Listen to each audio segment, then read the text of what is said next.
Olá, amigos canhotos! Como reagir ao colapso econômico brasileiro após anos de prosperidade? Com essa interrogação, abrimos mais um Canhotos Por que me importar? Nele, apresentamos sempre uma obra de arte para a reflexão do nosso tempo atual. Eu sei que você está acostumado, mas vamos sempre lembrar. O nosso programa ele está dividido em 3 partes. Na primeira parte, vamos trabalhar o contexto político, econômico e social no qual a obra foi concebida. Na segunda parte, vamos trabalhar os aspectos artísticos propriamente ditos desta obra. E por fim, vamos buscar responder a uma questão que você nos enviou pelo e-mail canhotosbrasil@gmail.com. Vamos nessa?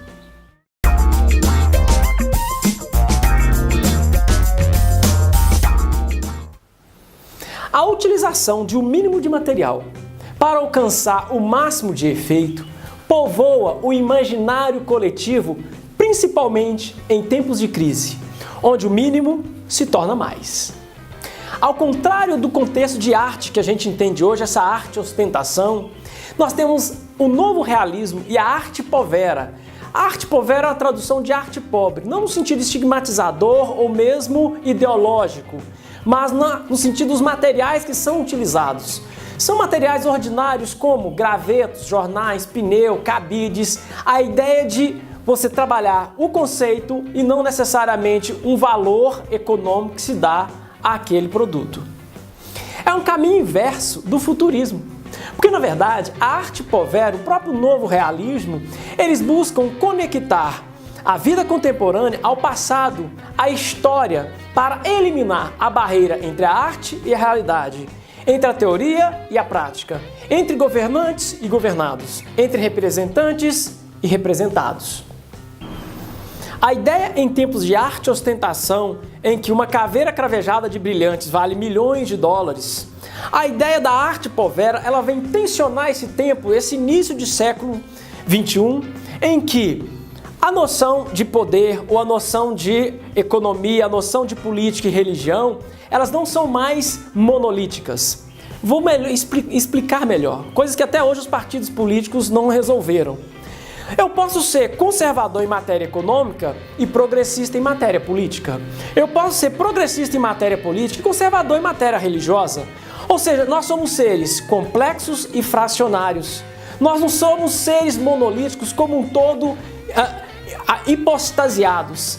A arte povera, assim como o novo realismo, eles vêm impor a ideia de que, ordinariamente, a simplicidade, a volta ao passado, a volta aos primitivos, a fé primitiva, ou mesmo aos contextos econômicos primitivos, traduzem um repensar, uma nova onda nesse período de crise.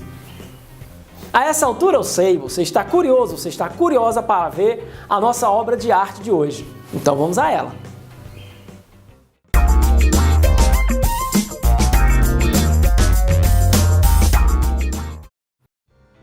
Lúcio Fontana nasceu em 1899 e faleceu em 1968 e fundou o que chamamos de espacialismo. Na sua obra, Conceito Espacial, Espera, de 1960, nós vimos o modo como o corte diagonal se abre sobre a tela marrom claro para revelar uma escuridão interior. Não é uma obra de um diletante e nem de um charlatão, mas de um artista consumado e talentoso. A ilusão de um profundo vácuo negro, uma referência à era espacial, foi criada pela inserção de um reforço de gaze preta por trás da tela.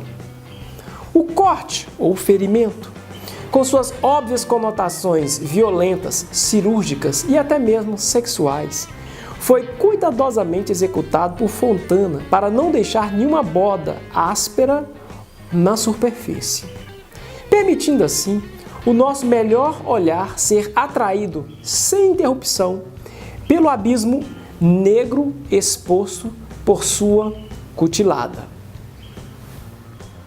Uau! Revolucionário! Como que um simples ato transforma uma obra de arte. Arte povera, arte revolucionária. Agora vamos à pergunta que você nos enviou.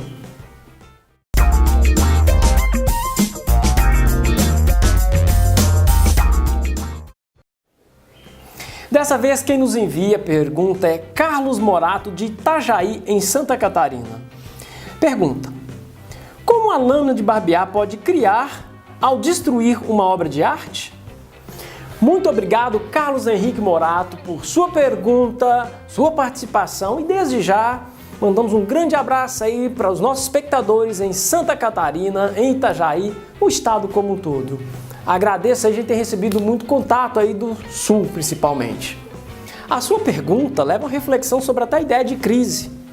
Todo mundo tem crise no sentido negativo, mas crise, na verdade, ela no sentido mais positivo da palavra, ela é no sentido de destruição criativa. Eu me lembro dos conceitos do economista Schumpeter, da ideia de destruição criativa, que muitos agora esquecem quando tem essa briga entre Uber e táxi. O que seria isso? Ao destruir, você está construindo a noção de que, para o novo chegar, o velho tem que ir embora.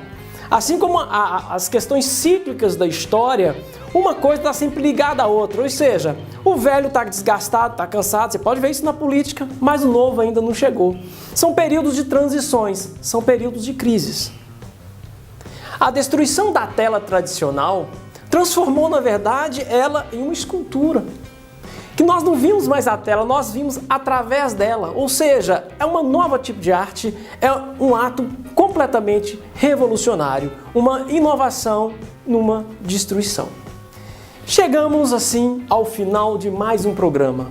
Não sem antes lembrar que você pode fazer críticas, sugestões, pode descer a lenha também, tem problema nenhum, nos nossos canais no YouTube e no Facebook.